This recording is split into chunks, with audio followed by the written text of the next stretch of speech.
Palestra de Joel Goldsmith, Avançando no Caminho, tape 335B, tradução de Rosilda Rocha. Boa noite. Existe um princípio nessa meditação que é uma das pedras fundamentais para a nossa inteira forma de viver. Quando somos conscientemente um com Deus, somos um com todo o bem que pode ser necessário ou experienciado em nossas vidas. Em outras palavras, a única forma, exceto através da vontade humana ou da força humana, exceto isso, a única forma de realmente experienciar uma vida boa em todos os departamentos é fazer contato com nossa fonte. Naturalmente, você pode entender isso na vida humana, por exemplo, quando olha para esses acessórios elétricos e compreende que não existe forma de cada lâmpada individual ser acesa, a menos que tenha sido feito um contato com a eletricidade. Uma vez que tenha feito esse contato com a eletricidade, a luz surge. Todavia, sem isso, não haverá luz, mesmo que exista a lâmpada.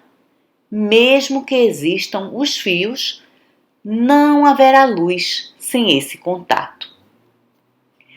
E assim é que nosso suprimento, nosso emprego, nossos negócios, nossa profissão, nossos talentos, nossas famílias, nosso lar, tudo isso existe. Porém, não temos uma forma de demonstrá-los, de trazê-los para a nossa experiência consciente, exceto se primeiro fizermos contato com Deus. E então, eles vêm à nossa experiência por eles mesmos, sem uso de força ou de poder, sem sangue, suor ou lágrimas. Todo bem flui naturalmente em nossas vidas, sem trabalho, da mesma forma que a luz flui através daquelas lâmpadas sem qualquer esforço, sem uso de força ou poder, simplesmente como um fluxo natural através do contato com a eletricidade. Então, pergunto, deve o indivíduo ser crucificado na busca de emprego? Naturalmente não. Naturalmente não. Porém, na esfera humana, qualquer coisa pode acontecer. Mas a vida humana é aquela que é vivida separada e à parte de Deus. Portanto, não tem a ajuda de Deus. Agora, a única forma na qual um indivíduo tem a ajuda de Deus, e esteja certo de que simplesmente orar não trará isso, a única forma na qual a pessoa pode ter a ajuda de Deus é fazer um real contato com Deus. Agora, o reino de Deus está dentro de você. Não está aqui embaixo, nem lá em cima. Está dentro de você. Portanto, não tem que ir às montanhas sagradas. Não tem que ir aos templos sagrados. Não precisa encontrar homens santos ou mulheres santas ou livros sagrados, porque o reino de Deus não é externo a você, ele está dentro de você. Portanto, O contato deve ser feito dentro de você. E se fizer esse contato interior, e isso você faz através da meditação, se fizer esse contato interior, vai descobrir que seu bem começa a fluir para você, não através de esforço ou trabalho, mas realmente como uma dádiva de Deus. Ou como está escrito nas Escrituras, pela graça de Deus. Agora, isso nos traz a essa pergunta. Os estudos do caminho infinito dizem que não devemos pedir coisas a Deus. E ainda assim, em Mateus está escrito: pedi e recebereis. Bem, ambas afirmações estão corretas. Peça e não peça. Como você vai descobrir, toda a Escritura está escrita na forma afirmativa e na forma negativa. As Escrituras sempre dizem que uma coisa é correta e também diz que é errada. Essa é a forma que as Escrituras foram escritas. Todos os escritos espirituais são escritos dessa forma para alcançar cada nível de consciência.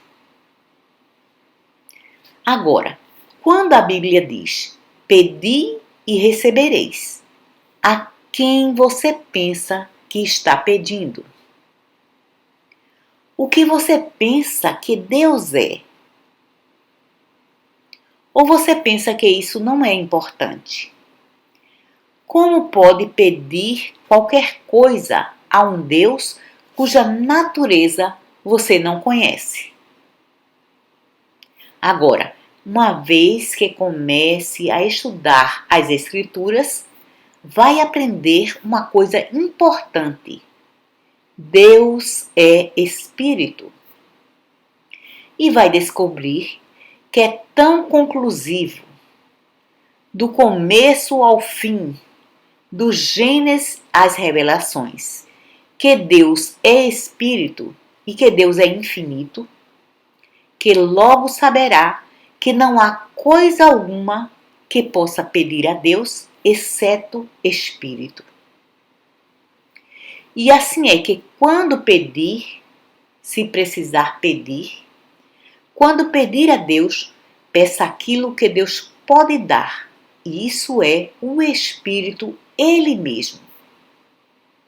E além dele mesmo, Deus não tem coisa alguma para dar, pois Deus é infinito. E de fato, Deus não tem nada para dar no futuro. Deus está para sempre se expressando. E a nossa função é receber aquilo que Deus já está nos dando. Agora, naturalmente, a dificuldade que surge é que por muitas dúzias de séculos, isso foi ensinado incorretamente ao mundo. Assim, o mundo não sabe que você e eu não vamos receber coisa alguma, porque tudo que o Pai tem já nos foi dado. Filho, tu estás sempre comigo e tudo que tenho é teu. Agora, o que mais você vai receber? O que mais existe para você receber? Você tem aceitado tudo que lhe foi dado? Você tem reconhecido que tudo que o Pai tem já é seu? Você tem reconhecido que, como filho de Deus, você já é herdeiro de todas as riquezas celestiais? Agora, em nome de Deus, o que mais você está querendo? Você já tem tudo que Deus tem. Resta ainda alguma coisa para pedir? Ou não será que você não tem tido o conhecimento disso e, portanto, não tem recebido tudo o que o Pai já lhe deu? É por essa razão que lhe foi dito que precisa abrir um caminho para que o esplendor aprisionado possa escapar. Você precisa abrir um caminho. Você nunca vai receber. Você já está preenchido pela infinidade. Você já está preenchido por tudo que o Pai tem. Porém, qualquer que seja a falta que exista em sua vida, isso representa alguma coisa a qual você está se apegando e da qual não abre mão. A que você está se apegando? É perdão que você ainda não deu 490 vezes? É orar pelos inimigos? O que você ainda não ofereceu? É serviço? É amor? É a certeza da presença de Deus? É partilhar? O que é? Esteja certo que essa falta sempre representa algo a que estamos nos apegando. Não estamos abrindo espaço para um novo fluxo. Estamos tentando manter nossos barris cheios de vinhos velhos, em lugar de jogá-los fora, derramá-los para abrir espaço para o novo. É exatamente como as suas roseiras. Se não tirar as rosas murchas, você não pode esperar que outras nasçam. Você precisa abrir espaço. Você precisa tirar as frutas da árvore antes que uma nova carga possa surgir. Você precisa abrir seu guarda-roupa e ver o que está guardando ali, sem uso, coisas de que não precisa, e ainda assim está se agarrando às mesmas. Você precisa olhar para dentro de si mesmo.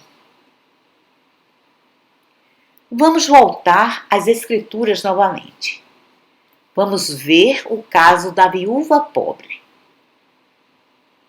Agora suponho que humanamente nós todos estaríamos com pena dessa viúva pobre.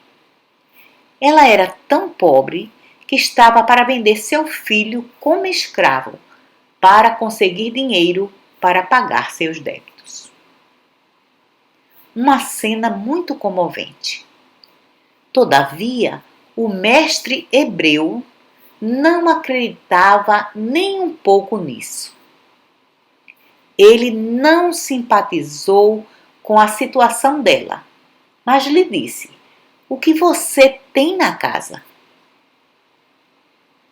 E se fizéssemos isso com um dos nossos estudantes hoje, ele iria embora falando sobre o quão cruel estávamos sendo, porque estávamos querendo lhe tirar seu último pedaço de pão. Porém, tendo visão, aquele mestre disse: "O que você tem na casa?" E a resposta foi: "Umas poucas gotas de azeite e um pouco de farinha."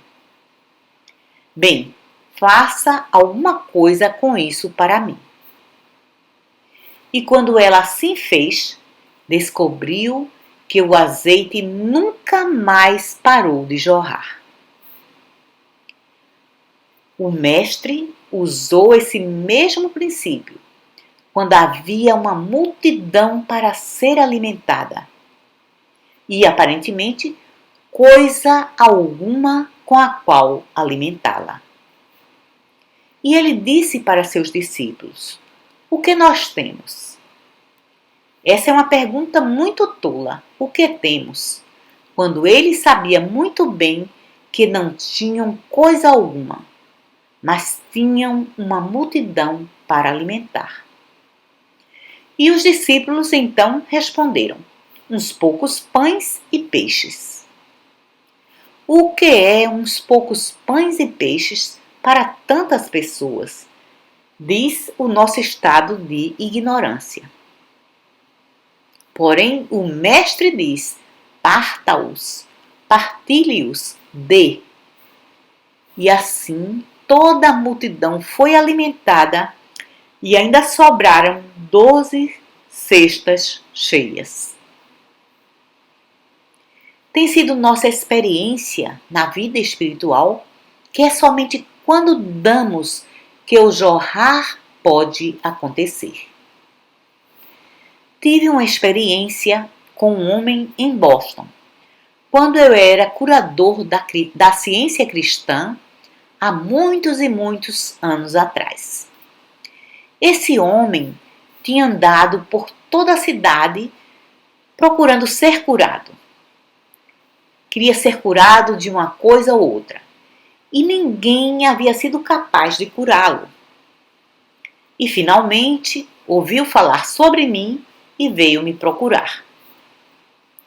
Ele me contou sua história e sobre todos os curadores e professores que haviam tentado curá-lo e todos eles falharam.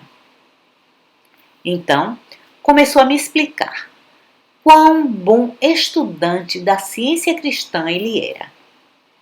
Ele nunca perdia um serviço e me assegurou que fazia o trabalho de distribuição da literatura e ia a todos os encontros da igreja e fazia as lições todos os dias.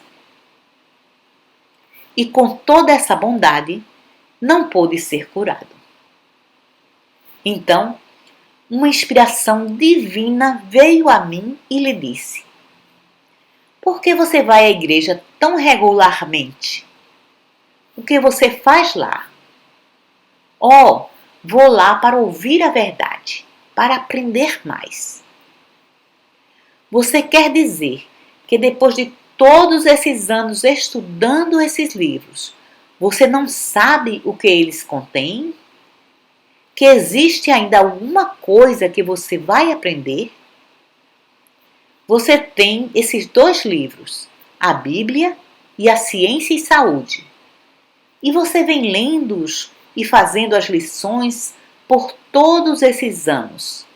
E acredita que ainda precisa ir lá fora para aprender mais? Bem, sim, eu pensei que sim. Bem, quando em sua vida você vai começar a dar aquilo que você já aprendeu? Bem, essa foi uma ideia que nunca havia chegado à minha mente, que deveria haver um tempo quando precisaria deixar sair tudo aquilo que tinha deixado entrar. Então eu lhe disse: vamos mudar esse programa. E de agora em diante, não vá para a igreja para conseguir. Não vá para a igreja para receber. Mas vá lá sabendo que desde que tem lido esses livros, durante todos esses anos, você tem alguma coisa para dar. Você tem uma consciência espiritualizada para dar. Você tem algum conhecimento da verdade para dar.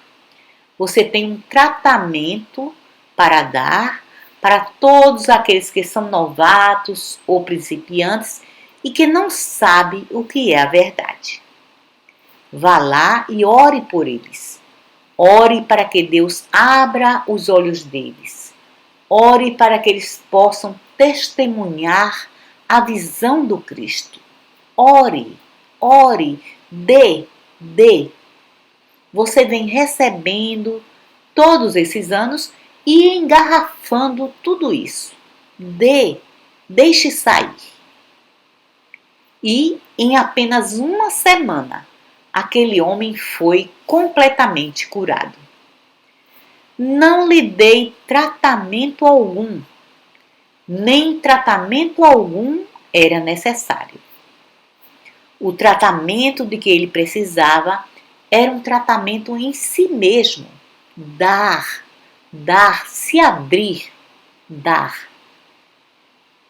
E assim é que, quer estejamos segurando dinheiro, pensando que temos muito pouco, quer estejamos segurando serviço ou devoção, ou quer estejamos segurando gratidão ou perdão, fique certo de que o que estamos segurando é o que está nos faltando. Porque não existe coisa alguma no reino dos céus que você tenha que conseguir. Você já é o Filho de Deus. E se é filho, então é herdeiro. E se é herdeiro de todas as riquezas celestiais. E filho, tu estás sempre comigo e tudo o que tenho é teu. E uma outra coisa, você aceitou o ensinamento do Mestre de que eu tenho alimento que o mundo não conhece? Ou está olhando para fora para que mais lhe seja acrescentado? Agora, até que comece a compreender que cada palavra que o Mestre falou foi uma lição para nós, você nunca entenderá o Novo Testamento. Até que você compreenda que o único propósito do Mestre ao ensinar foi revelar para nós que deveríamos conhecer a verdade do ser. Conhecerás a verdade e a verdade vos libertará. E ele estava nos ensinando a verdade que deveríamos conhecer. Que verdade? Eu tenho alimento. Agora, de que adiantaria se ele tivesse dito: eu tenho alimento que o mundo não conhece, mas você não tem? Que bem haveria se ele fosse o mostrador do caminho, se não estivesse mostrando o nosso caminho? E assim é que deve ler os ensinamentos do Mestre como se você fosse um estudante dele e ele fosse o seu professor. E ele está dizendo para você: eu tenho alimento que o mundo não conhece, significando que você tem alimento que o mundo não conhece. Ou, eu nunca te deixarei, nunca te abandonarei. Agora, simplesmente imagine se fosse possível para você andar por essa cidade segurando a mão de Jesus Cristo. Você estaria ainda procurando por alguma coisa a mais além disso? Estaria você esperando ainda um bem maior do que esse? Ou não sentiria: isso é muito mais do que qualquer coisa que eu possa ter em um tempo de vida? Andar por essas ruas segurando a mão de Jesus Cristo, com Ele justamente ao meu lado. Você tem algo mais importante do que isso. Você tem o Cristo que estava nele, a mesma mente que estava em Jesus Cristo está em você e está dizendo para você: eu nunca te deixarei, nunca te abandonarei. Eu estarei contigo até o final do mundo. Eu sou sua carne, seu vinho e sua água. Eu sou vida eterna, sua vida eterna. Eu sou a ressurreição. E assim é que, quando aprende a se voltar para dentro e compreender, simplesmente pense. Compreender esse eu do qual Jesus falou que está dentro de você, que está dentro de mim. E esse eu tem carne que o mundo não conhece, tem alimento que o mundo não conhece.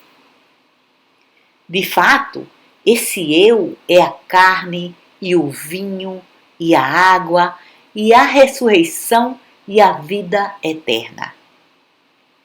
Esse eu, no centro do meu ser, é tudo isso.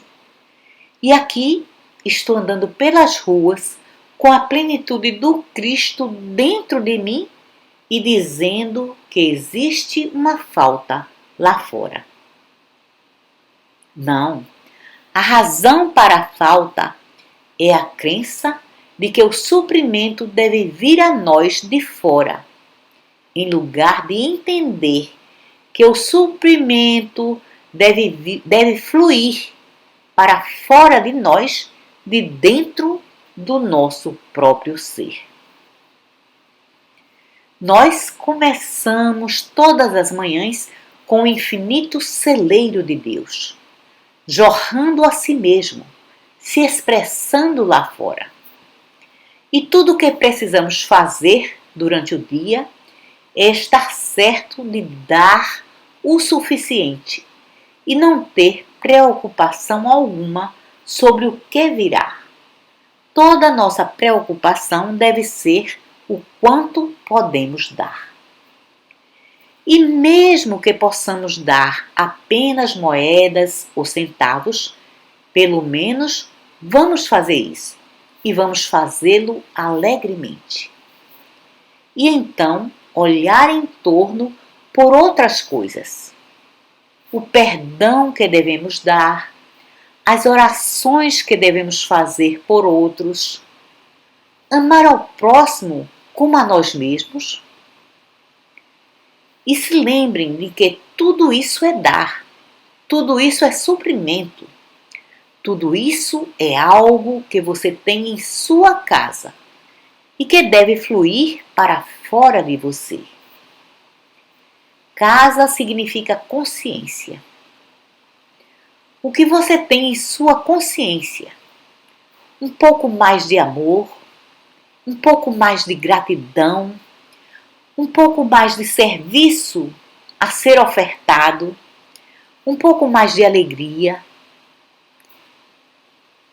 E você vê, essa é uma das razões pela qual pedir a Deus alguma coisa, depois de Deus já haver nos dado seu próprio ser infinito. Filho, tudo que tenho é teu. Então, pedir é uma perda de tempo. Nós chegamos ao ponto onde a pessoa deseja somente a presença de Deus realizada. Pedi e vos será dado. Agora isso não é mais necessário, exceto esse pedir para que o Espírito Santo interprete a si mesmo como as coisas de que necessitamos. Isso é certo. Você vê que é correto, e realmente é.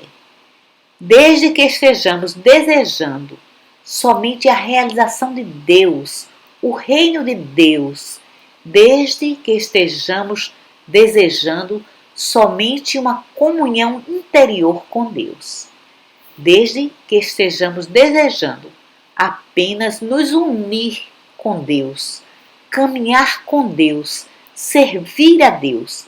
Esse é o único pedido que é necessário. E então o Espírito, de sua própria forma, nos preenche e sempre de acordo com as nossas necessidades imediatas. Na prática da cura, é errado deixar a mente em branco para eliminar o erro da consciência. Tenho ouvido que isso é perigoso. Na verdade, não é perigoso, é impossível. Não existe ninguém que possa fazer a mente da pessoa, de pessoa alguma, ficar em branco. Isso tem sido tentado pelos experts, As pessoas têm tentado por séculos e ninguém jamais conseguiu realizar isso. Agora, a mente pode se tornar quieta automaticamente. Pode se tornar quieta e sem pensamento algum. Você não pode fazer isso, mas esse estado pode ser trazido para você.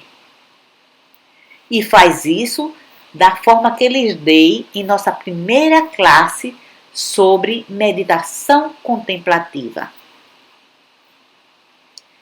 À medida em que, pelo processo da meditação contemplativa, vai mantendo sua mente firme em Deus, pensando sobre Deus e sobre a graça de Deus, sobre a onipotência, onipresença e onisciência de Deus, gradualmente seus pensamentos chegam a um fim.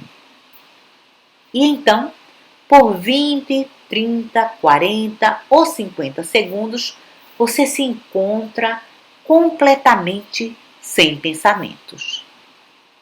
Você não fez com que sua mente ficasse em branco. Sua mente chegou ao fim do processo de pensamento por um simples momento e o capacitou a descansar num completo silêncio, sem pensamentos. Isso não dura por muito tempo. Algumas vezes, 1 ou 2 segundos, 10 segundos, e então você está de volta. Porém, aqueles poucos segundos foram realmente o suficiente para trazer cura de qualquer natureza. Você poderia elucidar o seguinte verso? Entre aqueles que são nascidos de mulher, não há um profeta maior do que João Batista.